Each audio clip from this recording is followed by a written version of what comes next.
de actualidad? Pues están cómodos. ¿Estar Tereque, cómodos? están cómodos, es uno de los más, de los ¿Pereque? que más se escucha, el tereque. Hay uno de Pereque, moda no hoy- pereque. Tereque, con T. Hay uno de moda que se llama antro, el antro. Es Bueno, como un antro. entonces, Y le pusieron el entonces nombre, aguardiente néctar, aguardiente néctar.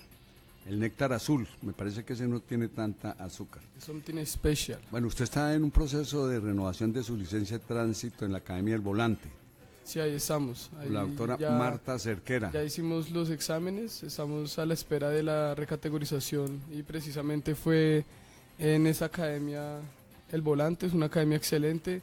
Ahí mismo en Tiene la toda la sede tecnología, de los exámenes totalmente. más arriba multicentro por toda la quinta, antes de de lo que antes era el Seguro Social, está el Volante y ahí al lado, ahí continuo, están también para hacerse los exámenes médicos. Entonces es algo que es una academia que es muy expedita, ¿no? Muy moderna, es decir, están utilizando la tecnología artificial. Diego, explíquele usted en una forma muy breve, ¿qué entiende usted por la tecnología artificial? Pues es que la tecnología lleva un proceso muy paulatino en los últimos años, pero ahorita se está viendo ese fenómeno de que ya, ya se ya hay más rapidez, ¿no? A la hora de la investigación tecnológica. Entonces esa misma tecnología artificial viene como de esa espontaneidad y de esa rapidez que tiene actualmente el impacto tecnológico. Entonces ya hay muchos avances y ya no se demoran los avances 10 ni 20 años, sino en 2 3 años tenemos, Es decir, tenemos con todas las tenemos aplicaciones, tecnologías ya obsoletas. con todas las aplicaciones que hoy podemos utilizar en los teléfonos, los software, ¿cuál de esas aplicaciones es la que usted ve donde se impacta más La la tecnología artificial? Con Siri. ¿Con Siri? ¿Y cuál otra? No, no, no. Bueno, la puedo tecnología, pensar. no está con nosotros hoy Felipe Romero, que es una persona con una Experto en condición especial, vidente. Él utiliza la tecnología artificial, los de esa condición especial utilizan la tecnología artificial y sabe dónde más, en la cirugía robótica que la están utilizando en la Medicina clínica moderna. Chayo. Y parece que ya aquí en la clínica CAE vamos a tener próximamente, ya están utilizando la cirugía robótica, es menos invasiva. Ahí vemos cómo la mano del hombre no aplica directamente, sino es un robot. Es decir, estamos avanzando sobre esa tecnología artificial. Y el volante, la Academia del Volante usa ya tecnología artificial precisamente para los exámenes médicos, que usted allá no le pregunta directamente a la persona, sino le pregunta a la máquina. ¿Así es? Sí, señor. ¿Usted recuerda en esas máquinas cómo utiliza la Academia del Volante la tecnología artificial cuando le preguntan sobre todo Los partes, estados de ánimo, los estados de ánimo? la parte psíquica y... Ahí no le está preguntando usted directamente el médico, le pregunta a la máquina. Sí, es un Eso software que lo va encasillando a uno en un tipo de... ¿Cómo se diría eso? Bueno, Una estadística. después vamos a hacer un programa donde le vamos a explicar a nuestros oyentes y a todos los que están conectados en el mundo cómo la tecnología artificial tenemos que irla utilizando. Gustavito, buenos días. Doctor Gustavo Ramos y querida audiencia de Democracia en Acción, muy buenos días a la mesa de trabajo, al general Leonardo Barrero, a mi hermano Diego Fernando Rosero Ramos y a usted. El saludo muy especial y mis disculpas por haber llegado 10 minutos, más de 10 minutos tarde, pero me cogió un accidente en la cuarta estadio, entonces toca hacer un desvío, en fin. El saludo para todos los oyentes de Democracia en Acción. Estamos aquí en la cabina de Ecos del Conveima, en su dial 790M. Un saludo también para todos los oyentes virtuales a través del Facebook Live de la página de Ecos del Conveima. Los oyentes virtuales están utilizando tecnología artificial. Sí, señor. ¿Sí o no? Claro que sí. ¿Cuál es el último software que han venido desarrollando, el más moderno? Actualmente para la comunicación, ¿En todo? ¿En todo lo que aplique el hombre? pues por lo general mi conocimiento sobre eso, lo que es reconocimiento facial, reconocimiento de dactilar y reconocimiento de voz. El que tiene el iPhone 10, El X, bueno, el X, sí señor. en números romanos. Sí, señor. Yo lo digo en los otros números del 10. Sí, señor, sí, señor. Entonces, ¿cuál es el reconocimiento facial? Que el mismo celular, ¿qué es lo que hace? Que la tecnología ya llegó al punto que la misma cámara del celular reconoce ciertos patrones de la cara que solo pertenecen a cada persona. Bueno, vamos ahora sí a lo que vinimos. Se encuentra ya con nosotros mi general Barrero. Buenos días. Gustavo, buenos días a toda la audiencia de Ecos del Conveyman, paisanos que me escuchan hoy por esta importante emisora, equipo de trabajo. Gracias por esta invitación.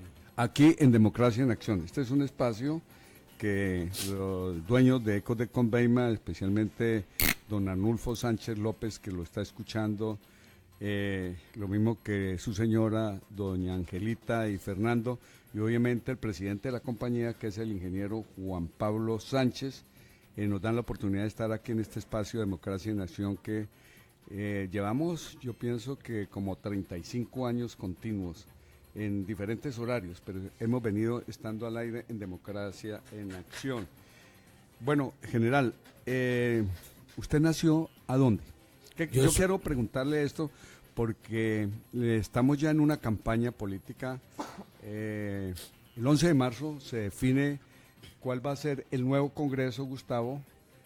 Es importante que entendamos eso los ciudadanos. El 11 de marzo los que protestan, los que no quieren el Congreso, los que están obviamente indignados por la corrupción y por todo lo que hemos venido viendo y percibiendo, es la oportunidad que tienen de cambiar el Congreso. Y es precisamente el general Barrero, una persona que él no va a decir propiamente quién es. Él es nacido en Ibagué, es de nuestra tierrita tolimense, que también está esperando al Senado. Ahora sí, general. Gracias, Gustavo. Sí, efectivamente, yo soy de Ibagué.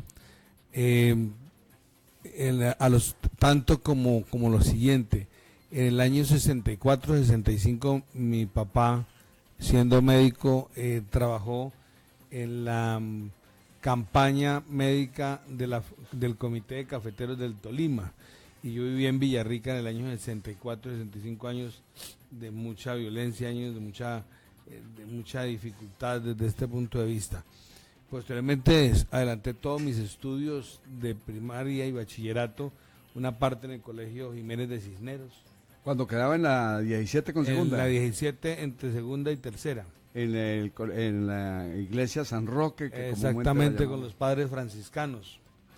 Posteriormente pasé al Colegio Tolimense, donde hice cuarto de bachillerato, y ahí posteriormente ingresé al ejército a la edad de 14 años. Perdón, le hago una interrupción. Estos muchachos que hoy nos están acompañando aquí, Gustavo Rosero Ramos y Diego Rosero Ramos, también son egresados del Colegio Tolimense.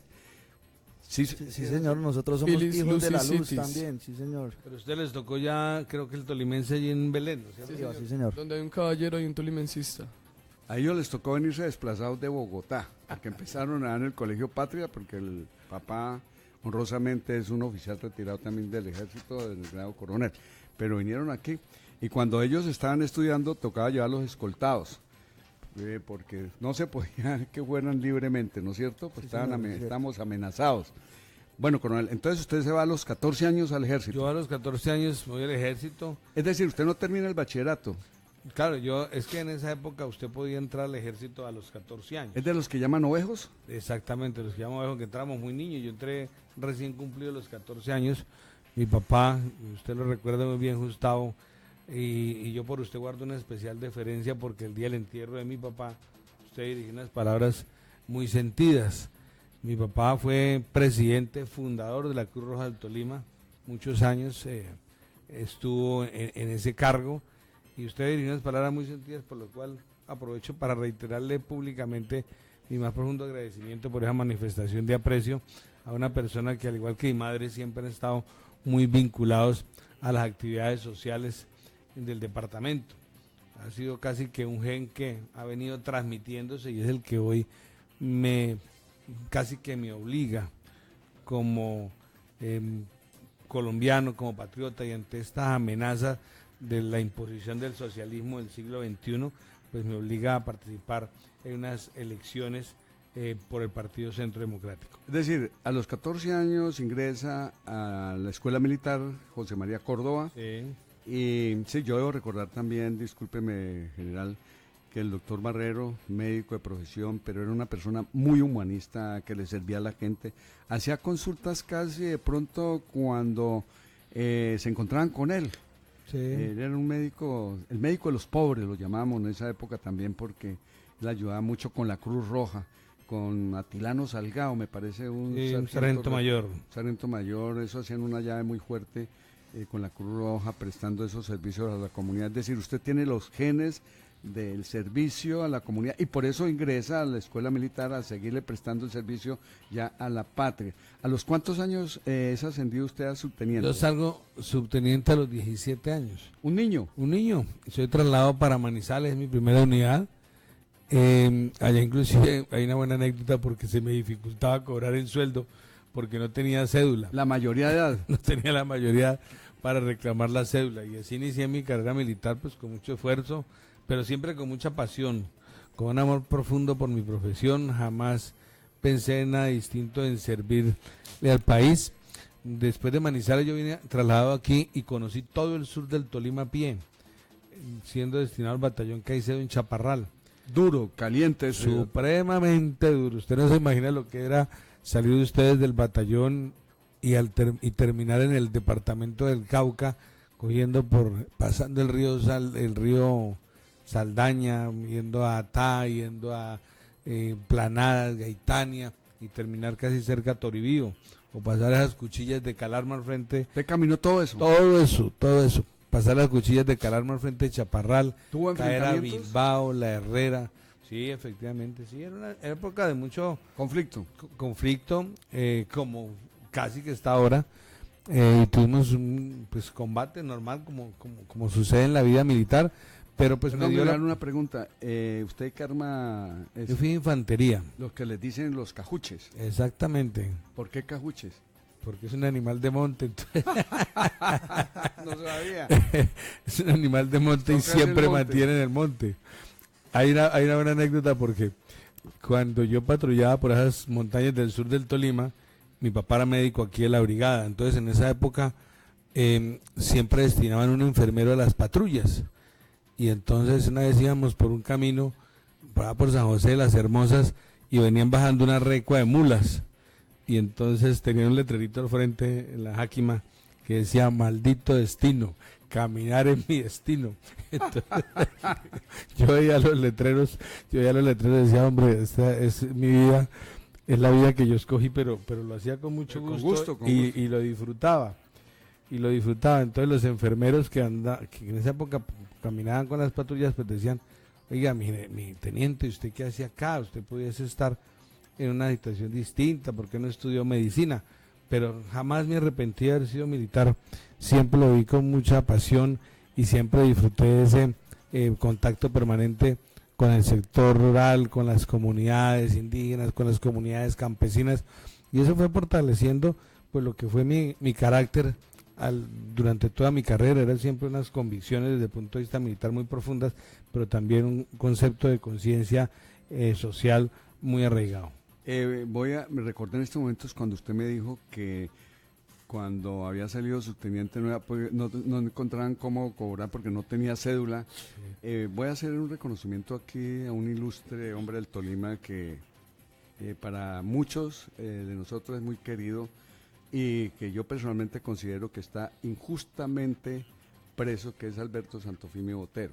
Alberto Santofimio Botero, siendo ministro de Justicia en el año de 1974 al 75, una de las cosas que propuso fue precisamente que la mayoría de edad, que era a 21 años, se rebajara a los 18 años, 18. precisamente por esa inconsistencia. Él me explicaba esa inconsistencia que había, que lo llevaban a pagar servicio militar, terminaba el servicio militar Y no eran ciudadanos. no eran ciudadanos, pero sí los metían en líos jurídicos militares o lo que fuera. Es decir, había una inconsistencia constitucional. Entonces recuerdo ahora eso, que él fue el artífice de rebajar la edad, no por cuestiones políticas, sino porque había que hacerlo constitucionalmente. Bueno, general, ustedes en su época, yo recuerdo que habían unas brigadas de acción cívico-militar. ¿Eso cómo era? Bueno, las brigadas era una manera de hacer presencia en las zonas rurales donde se concentraban, y de hecho aún se hace, se concentraba personal médico, personal peluqueros, carpinteros, eran como unos esfuerzos que hacía las instituciones militares en coordinación con los gobiernos municipales, fuera alcaldía, Es decir, departamento. que el Estado llegara a donde no había Estado. Sí, pero era algo transitorio y que de pronto el esfuerzo se quedaba ahí. Durante mi época de vida militar, pues tuve la experiencia de que esos esfuerzos eran esfuerzos aislados, pero que no tenían continuidad. Por eso yo fijé unas políticas de relacionamiento con las comunidades, que es lo que hoy me da el aval político. Perdón, general.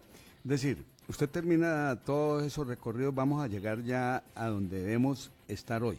Sí. Usted llega al máximo rango, lo decía yo a estos jóvenes aquí y a la gran audiencia que tiene del Convime en este momento, siendo las 8:22 de esta mañana, y a los que están conectados, que usted llega al rango más alto que puede llegar un general de la República, que es al grado a ser comandante general de las fuerzas militares. Obviamente que también en el pasado, antes de la Constitución del 91, los generales eran ministros, pero después de la Constitución del 91 eso lo cambiamos, yo luché harto por eso, para que los ministros no fueran militares, sino fueran civiles. Entonces usted llegó en esta época al máximo rango que puede llegar un general de la República. ¿Y qué fue lo que pasó ahí? Bueno, sí, yo llego al máximo cargo y al máximo grado, llego lo que la gente conoce como general de 4 soles, soy comandante general de las fuerzas militares. Parte pues de todo esto es el reconocimiento militar por la labor que realizamos en los diferentes sitios del país. Yo por fortuna siempre conté con un buen grupo de colaboradores y logramos conocer de primera mano cuál era la problemática nacional y fuimos exitosos desde el punto de vista militar, pero también tuvimos la oportunidad de participar directamente en los temas sociales, proyectos productivos y un trabajo de consolidación. Ahí es cuando entra usted en la parte social que usted ya había asimilado de subteniente con la brigada cívica militar. Claro, la influencia de mi papá, siempre mi papá conectado a temas sociales, que la Cruz Roja, que movimientos cristianos. Mi mamá fue presidenta de la Cruz Roja, mi mamá era una activista social, lo sigue siendo, ella es muy vinculada a los temas sociales de la ciudad y del departamento. Pues eso indudablemente. Usted como general dice, el ejército tiene que entrar a meterse. Claro, es que nosotros hacemos operaciones importantes en el suroccidente y después de que hacíamos presencia militar y obteníamos de la mano del presidente Uribe y bajo su liderazgo ese reconocimiento a la autoridad, entonces la gente empezaba a decirnos, bueno, general, ¿y ahora qué? Ya tenemos seguridad, ahora ayúdenos, necesitamos obras, proyectos, y es la manera como yo tomo contacto con el SENA. Estaba el doctor Darío Montoya en esa época en el SENA, él nos ayuda mucho, se reactivan los internados del SENA. Darío Montoya fue el que duró 8 años en todo el gobierno una del época presidente muy Uribe, brillante. Una continuidad de 8 años. Con sí, y fue una escena donde lo dejaron. Un trabajo espectacular, sin politizarlo, solamente servicio a la comunidad. Sí, el doctor Montoya nos colabora y da órdenes para que el SENA facilite las cosas. Reactivamos los internados en varios sitios, en esa época el departamento del Cauca, que era donde yo estaba. Entonces las muchachos... El más conflictivo del país. Es que todo lo que sucede, el Cauca es el laboratorio de todo lo bueno o malo que pase, porque allá están presentes todos los fenómenos que afectan la seguridad y la paz del país. Hay narcotráfico, hay bandas criminales, hay ELN, hay EPL, hay grupos de disidencia de la FARC. El solo Cauca tiene 4 espacios territoriales de capacitación, hay conflictos con las comunidades indígenas, hay conflictos con las comunidades dedicadas a la minería ilegal y afrodescendientes, etcétera, etcétera. Cultivo de coca, de marihuana. Y ya. No es que quede tan lejos del Tolima, porque es que la cordillera y el sur del Tolima se conecta con esa parte del norte del Cauca, que es donde prácticamente se están manejando todos estos conflictos sociales. ¿Cómo hizo usted para llegar allá al Cauca siendo comandante general de las fuerzas militares con esas políticas sociales de penetración, de acercar la comunidad, de mirar a ver cómo era el interlocutor de esas personas que pronto decían que no las escuchaban? Claro.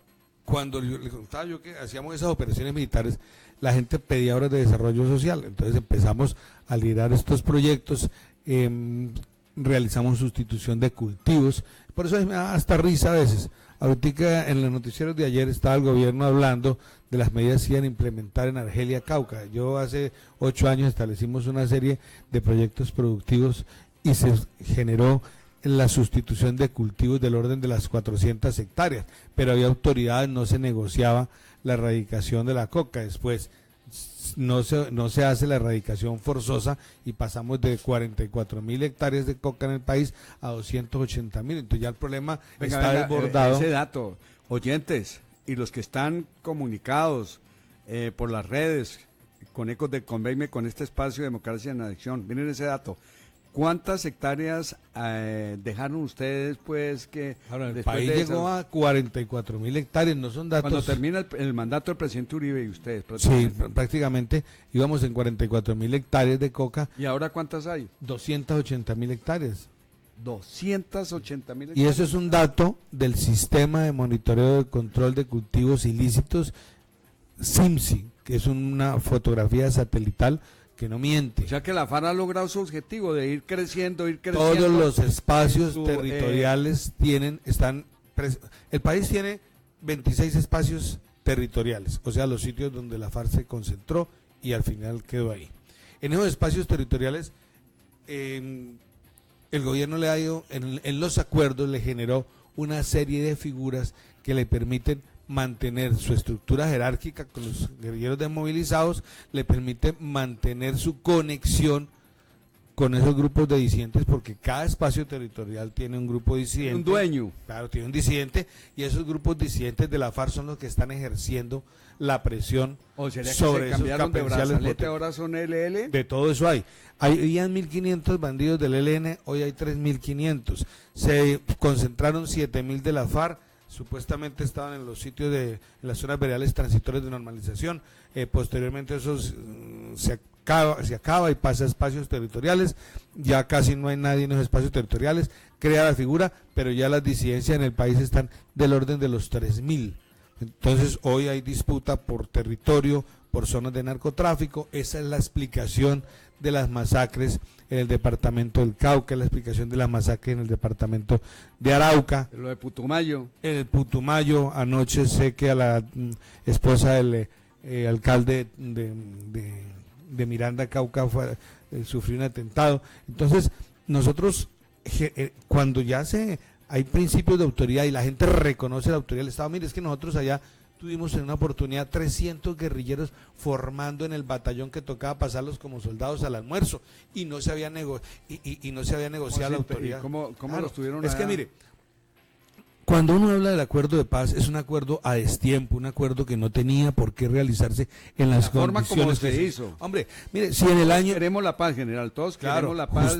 Claro, pero todos los esfuerzos de paz... Esa entrega fue brusca, mejor dicho, arbitraria, por conseguir un premio de paz este señor. Pero ¿cómo es posible, Gustavo, que en el año 2002, cuando a ustedes, aquí a todos mis paisanos les consta, aquí no podíamos salir a Villarrestrepo, no podíamos ir a Armenia porque había retenes de la FARC en la línea, no podíamos ir aquí para el lado de Rovira porque ahí en el Totumo ya empezaba la zona de distensión. Aquí mataron 5 soldados aquí en Boquerón, claro, con un francotirador. Cuando a la familia Gonela la asesinaron aquí en el Salado, cuando usted no podía pasar de la vara del Salado, cuando había retenes de guerrilla en la vía Bogotá, eso le olvidó a los jóvenes y hay que recordárselo. No lo vieron, estos muchachos no alcanzaron a vivir. Claro, ellos y creen que uno está loco, y cuando uno habla de esto se miran como diciendo, este tipo está loco, esto está mentiroso.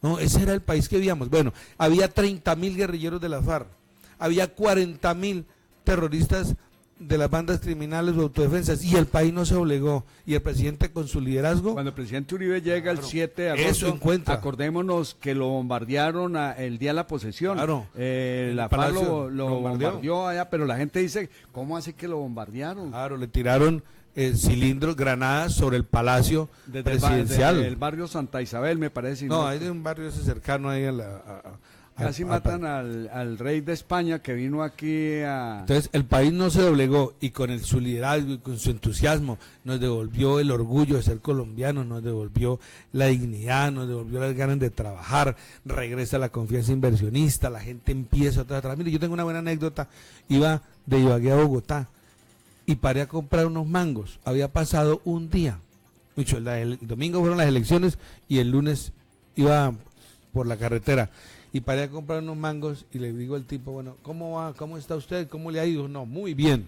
Desde que ganó el doctor Uribe, todo cambió. Había pasado un día, pero era el entusiasmo que transmitía, la confianza en la gente. Bueno, esa confianza es la que tenemos que recuperar en estas próximas elecciones, porque vuelvo al cuento, si el país no se arrodilló en esa época, ¿por qué tenía ahorita que dársele elegibilidad política a unos asesinos, impunidad total, que son los causantes del atraso del campo colombiano? No hay otra lo voy a explicación. interrumpir. Sí sabe lo que ocurrió ayer en Calarcá, ayer Claro, tarde. Armenia, doctor claro. Gustavo Ramos.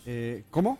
En Armenia también, doctor En Gustavo. Armenia, no. Es porque el señor Timochenko es del Quindío, dijo, llegué a mi patria aquí como candidato presidencial, lo abuchearon, le tiraron piedra a la camioneta, mejor dicho, casi pasó algo grave, porque eso tampoco debe haber sido así tan, Pues es tan- que tan usted- atrevido, pero la gente ofendida ayer en el Quindío, porque el señor Timochenko con su corte de señores de blanco, es que pavoneándose por las calles, eso es como Pero, un pues, abuso, la eso es camioneta- como la una camioneta afrenta a la Claro, es una ofensa. Camioneta Esa- que sale de nosotros, ¿no? Esa seguridad que tiene el señor Claro, eso es del Timochenko. Estado. Es una ofensa De a las los víctimas, impuestos. es un acto indignante, es una humillación Digamos, al pueblo colombiano. Un acuerdo, pues... Un con- acuerdo a destiempo, un acuerdo sin ninguna necesidad de hacerlo. Aquí lo único que tocaba hacer era lo que se venía haciendo, imponiéndose la autoridad, que el que trabajaba bien y el que era respetuoso de la ley tuviese el premio. Hoy todo eso se invirtió, entonces los premios lo están recibiendo. Los que duraron 50 años matando, secuestrando, destruyendo poblaciones, extorsionando, obligando a la gente de Viena que emigrara hacia otros países porque no tenían posibilidades de tener seguridad jurídica ni confianza en su inversión. Hoy entonces reciben por obra y gracia del Espíritu Santo 5 curules. Pero, pero obra y gracia del Espíritu Santo es Juan Manuel. Claro. Ese resultó ser santo. Claro. Ese es el espíritu Sí, de claro. ellos. Espíritu Que Santo. les dio Entonces, todo de un plumazo. Sin ninguna razón. Entonces, 5 curules de la FARC al Senado, 5 a la Cámara, van detrás de las 16 circunscripciones especiales de paz. Para las víctimas, ¿cuáles víctimas? Si eso fuera justo, entonces ¿por qué no tiene por derecho propio, así como el bandido tantos bandidos de estos van a tener ya la curul asegurada en el Senado? Entonces, ¿por qué no le permitieron al general Mendieta, que duró 13 años secuestrado en un campo de concentración de la FARC en las selvas de Colombia? ¿Por qué no hubo el esguince jurídico para que él pudiese ser candidato presidencial? Y sí No, hubo que a las los víctimas esguinces. les hubieran dado lo mismo. El general Mendieta debía ser senador por derecho Claro, propio. por derecho igual que propio. los otros, Y muchas claro. otras víctimas reconocidas del país. Y resulta que eso no le permitió. ¿Cuándo va a poder una O víctima al real? un coronel o a un capitán que, es decir, tantos militares y policías que estuvieron secuestrados en esos campos de concentración y que por la inteligencia que desarrolló con los cuerpos del Estado del presidente Uribe fueron rescatados con la señora esta Ingrid Betancourt, recordemos eso. Claro, eso eran las políticas de seguridad democrática, eso fue el rescate La operación de la Jaque. operación Jaque. Y como esa operación hubo operaciones muy brillantes, muchos hombres se comprometieron. Usted no se imagina, usted lo conoce muy bien porque usted es militar, usted sabe cuánto nos tocaba a nosotros, eran días de 24 horas completos, sin sábado, sin domingo, sin familia, eran entregados al trabajo. Y cómo usted no trabajaba si a usted lo estaba llamando el presidente de la República, el doctor Uribe, a las 3 de la mañana a averiguar qué estaba pasando, y a las ¿Usted lo 5 llamaba a esa hora? llamaba, vea, era impresionante. A usted le Era decía, un verdadero comandante en jefe de las fuerzas eso militares. sí era un comandante. Mire, era impresionante. Usted decía, general, a las 5 de la mañana, ¿qué pasa allá? Y ya sabía todo lo que lo que pasaba. Usted tenía que estar en la jugada, como decimos. El presidente Uribe, ¿a qué horas duerme? Era impresionante. Es que yo no y me lo explico. más impresionante, decía, lo llamo el jueves. 3, 4, 5 días. Y el jueves llamaba a las 5 de la mañana otra vez la llamada al presidente preguntando cómo está la situación. Y así era en todas las regiones del país. Entonces, cuando usted tiene un jefe, un líder de ese talante, pues usted no puede, como militar en uso de buen retiro, sentarse a esperar que las cosas pasen porque el país se está destruyendo, la democracia se está desboronando. Entonces tenemos que, esa es la explicación por qué estoy yo en la política. Usted no puede esperar que las cosas sigan sucediendo y el país se siga acabando. Estamos participando en una actividad política, eso que se hizo en esas épocas donde se demostró que era absolutamente compatible la seguridad y el desarrollo, que para que hubiese desarrollo, si no había seguridad, futuro, pues no había nada. Y es lo que era lo que reclamamos en esa época. Déjenos viajar tranquilos, las pescas milagrosas. Y eso fue lo que propuso precisamente. Yo recuerdo el programa del presidente Uribe, inicialmente yo no lo entendía. Cuando me puse a leer para los debates que dimos posteriormente. Seguridad democrática. Claro, había que hacer seguridad democrática sin violar los derechos humanos, porque es que al presidente Uribe le indilgan que él violó los derechos humanos, que los falsos positivos. No, yo no creo que el presidente Uribe le haya dado una orden a usted como general, tráigame falsos positivos. Mire, si ha sido un hombre respetuoso de los derechos humanos, ha sido el presidente Uribe. Por eso es la seguridad democrática. Y esa seguridad democrática, doctor Gustavo, la tenemos que rescatar a partir de las próximas elecciones, porque la gente, mire usted lo doloroso, después de tantos años, la gente otra vez está reclamando seguridad. Ya en este plan del departamento del Tolima ya están empezando las extorsiones, así como han ido apareciendo nuevos brotes de violencia y manifestaciones de presencia delincuencial en diferentes sitios. No se extrañe que cualquier día aparezcan otra vez grupos del ELN aquí en el Líbano, otra vez los bloqueos en los no, y como cambiaron ahora el nombre, ahora la llaman Bacrim, pero están ya extorsionando eso otra vez en las ciudades, boleteando en las ciudades con otro nombre. General, sigamos el programa del presidente Uribe para recordarlo a la gente. Habiendo seguridad democrática, hubo confianza en la inversión. Por eso él llamó a los inversionistas que se habían ido para que hubiera ya otra vez la economía que volviera a flote. Por eso el señor de Avianca, siendo un brasilero, me parece que estando en esa crisis tan tremenda, compra Avianca, porque Avianca estaba quebrada.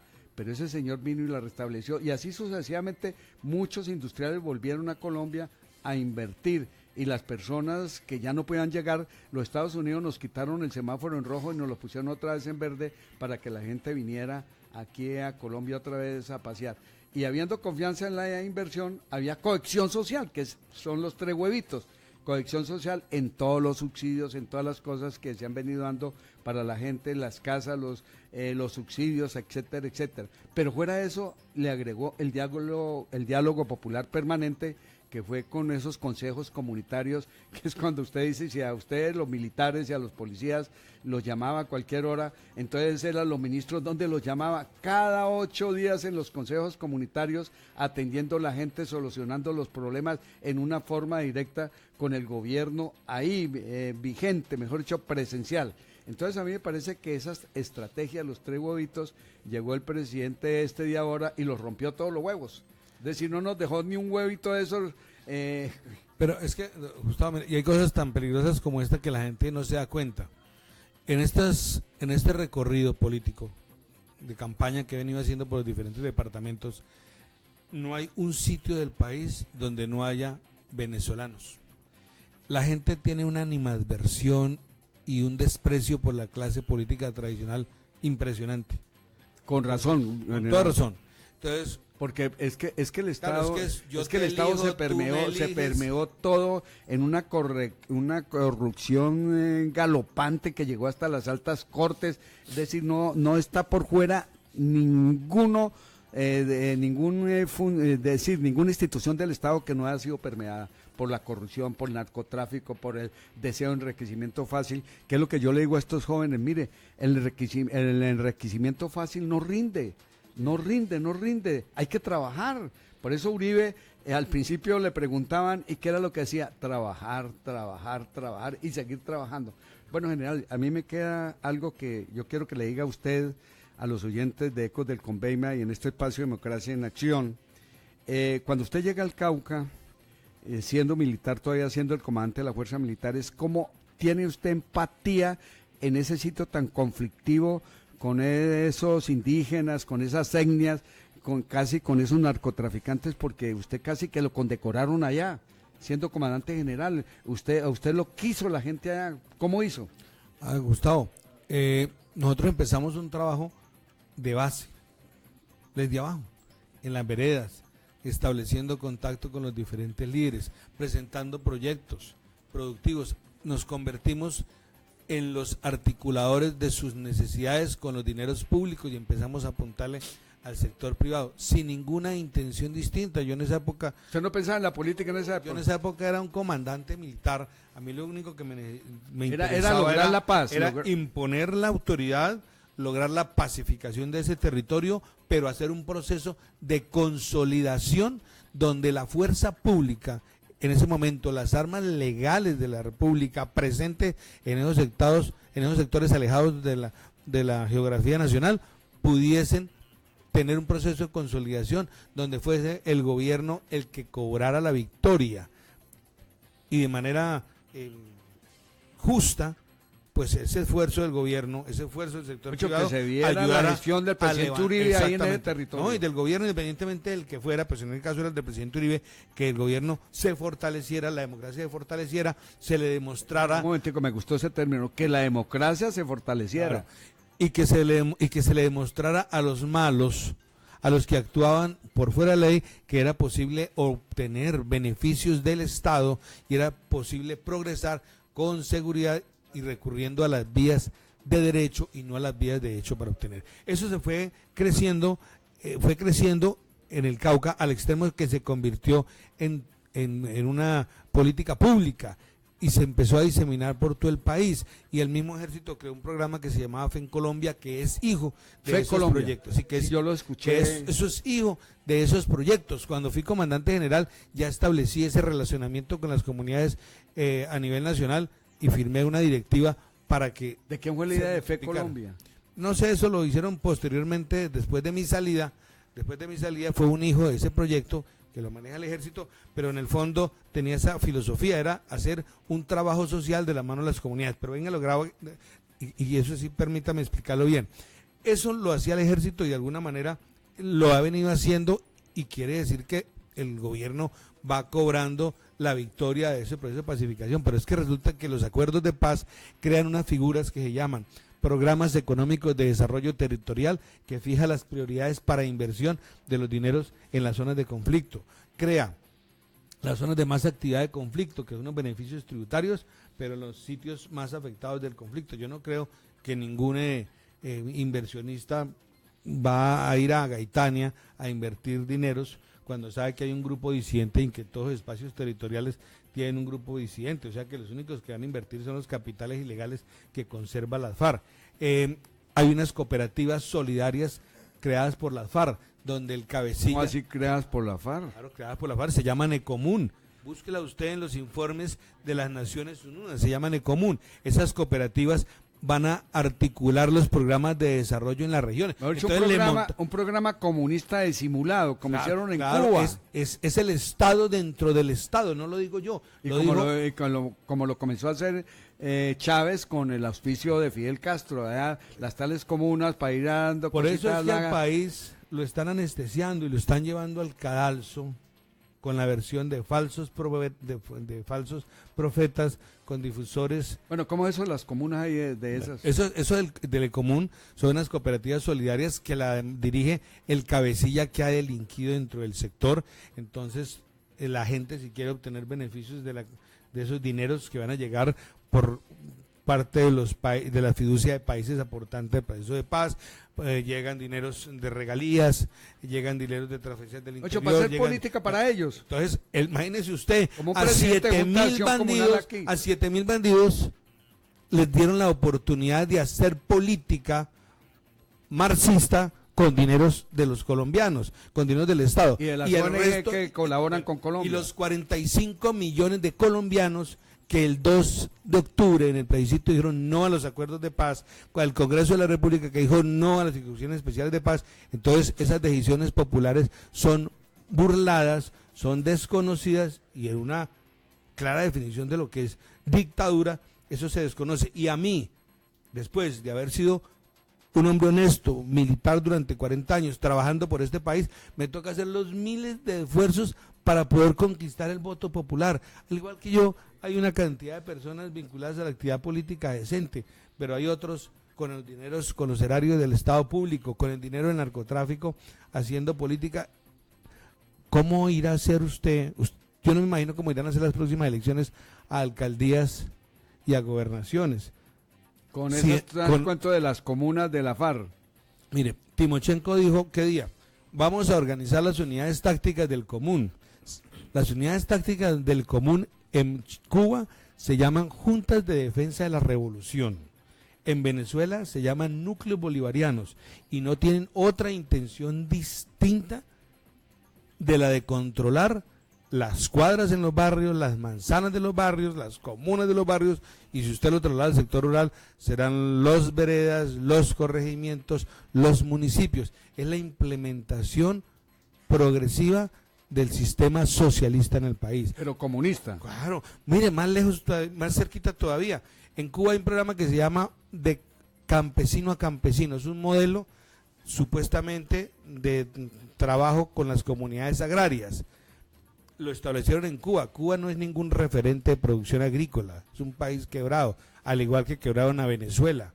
Bueno, y nos van a imponer el sistema y ya empezó. Ya llegaron por Arauca y allá se estableció el programa de campesino a campesino, estuvieron labores de capacitación, que solamente tiene una intención y es terminar de mucho fomentar esa y profundizar esa brecha social entre patrono trabajador, llevar generar ese odio de clases, alimentar ese odio de clases, especialmente en el sector agropecuario. Entonces, a futuro lo único que va a pasar es que si yo soy un dueño de una finca y yo produzco arroz y yo produzco, y entonces a mí ya me armaron en la finca una cantidad de conflictos laborales y me arman miles de sindicatos, y a pesar de que yo cumplo la ley y pago lo establecido, lo van expropiando disimuladamente. Entonces, usted dice, no, ¿yo para qué me meto en estos enredos? Pues vendo o arriendo y me voy, como está pasando.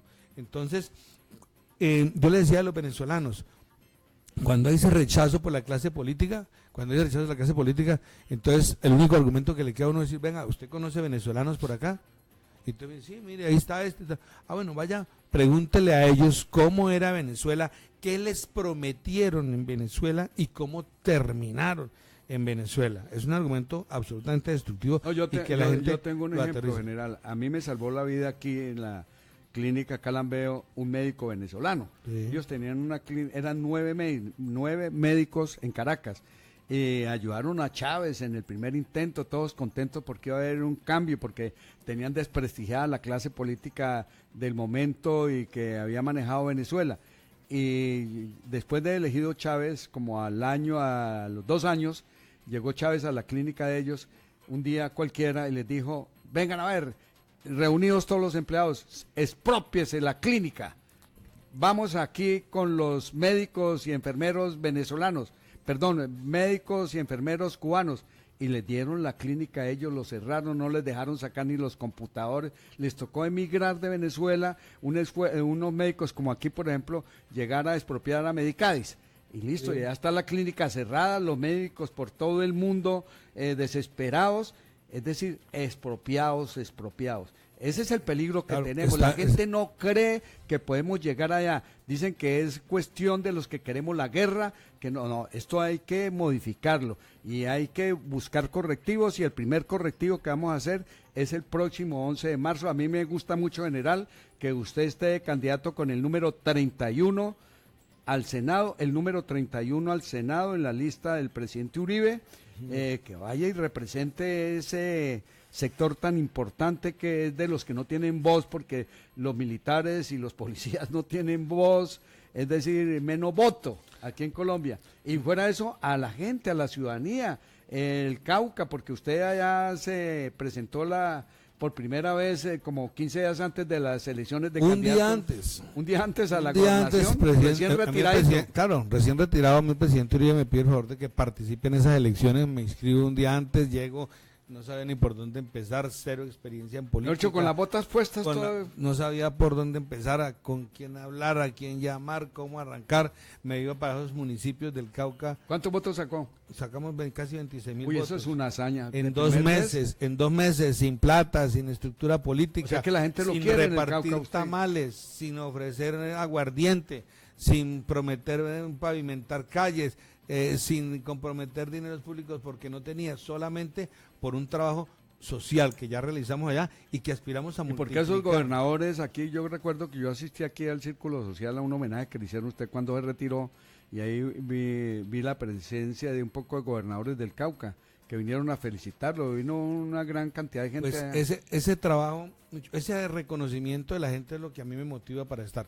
Es muy difícil usted retirarse y después de 40 años de servicio al país, entonces sentarse en la casa y cuando lo llamen las comunidades campesinas, afros o indígenas con las que uno tenga relación y le pidan un favor de gestión, decirle, no, qué pena, pero es que yo ya no soy militar, yo no tengo nada que hacer, me desvinculé de la vida pública.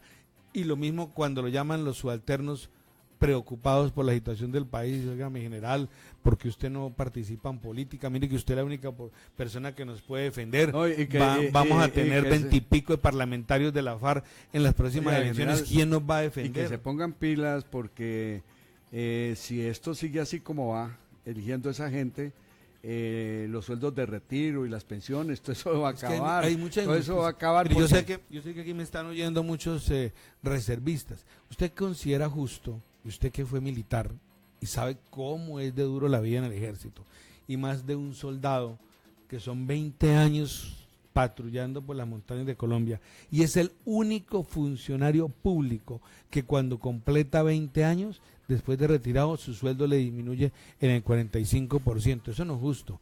Un hombre que trabaja 20 años en ese tren, a los 15 años le entregan el subsidio para su vivienda, adquiere una deuda con una corporación bancaria para poder terminar de pagar, y cuando cumple los 20 años el sueldo le baja casi a la mitad, no puede terminar de pagar su casa. General, y eso oyentes, debe ser reformado. Oyentes, Colombia estamos en peligro, la gente no lo ha advertido, creen que esto es jugando, es decir, estamos en una situación muy difícil, general.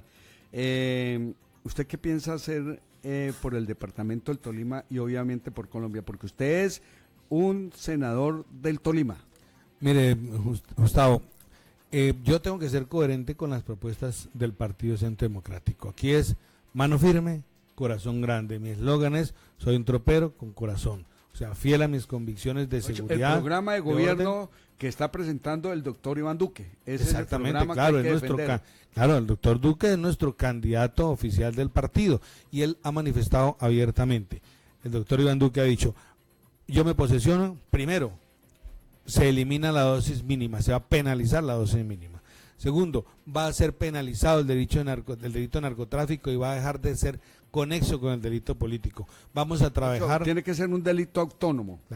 Vamos a trabajar para derogar los 3 actos legislativos que le están causando tanto daño al país. La posibilidad de que muchos puntos de estos acuerdos hagan parte del bloque de constitucionalidad, la justicia especial de paz, que es una figura injusta para condenar a los militares y deslegitimar el actuar de la fuerza pública durante tantos años, y ese acto legislativo que genera ese acto de esa injusticia y ese desequilibrio en la oportunidad de hacer política, que es la elegibilidad política a aquellos que han cometido de lesa humanidad. Ahora, hay otros temas de experiencia. Hay una asociación a nivel nacional que llama Asofrucol. Bueno, general, dentro de 8 días volvemos ya concretamente con el programa de gobierno, porque se nos acaba el tiempo. Mañana está aquí el presidente Uribe.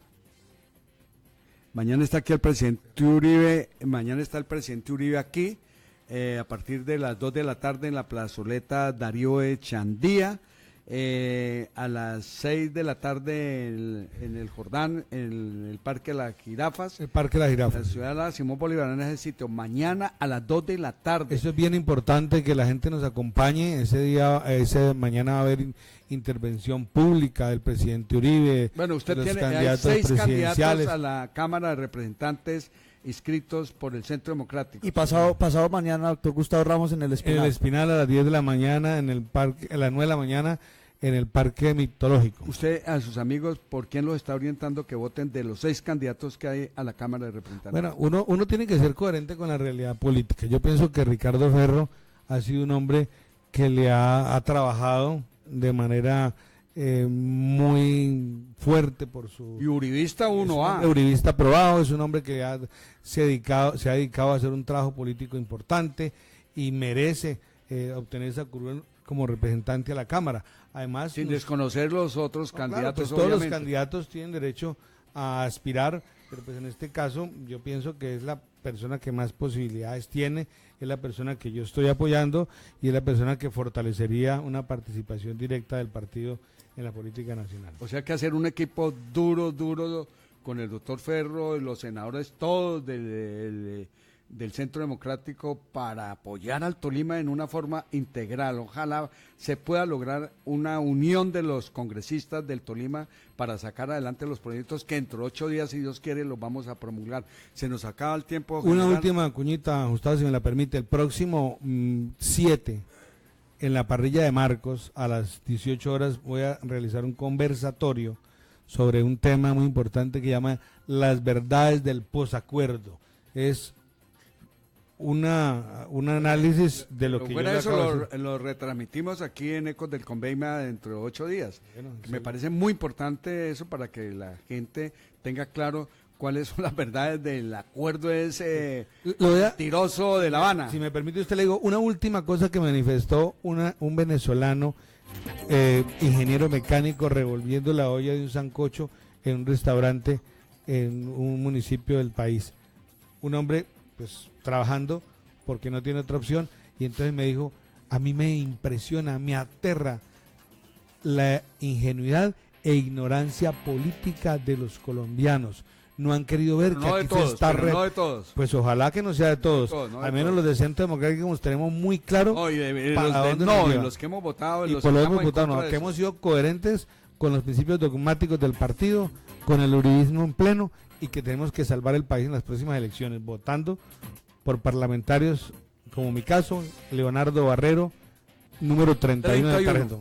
En el tarjetón. Muéstralo ahí el 31, ahí lo 31 en el tarjetón, doctor Gustavo. Aquí está. Llegamos al final de Democracia en Acción. Nuestro director, el doctor Gustavo Ramos Arjona, el general Leonardo Barrero, la mesa de trabajo, Diego Fernando Rosero y Gustavo Rosero Ramos.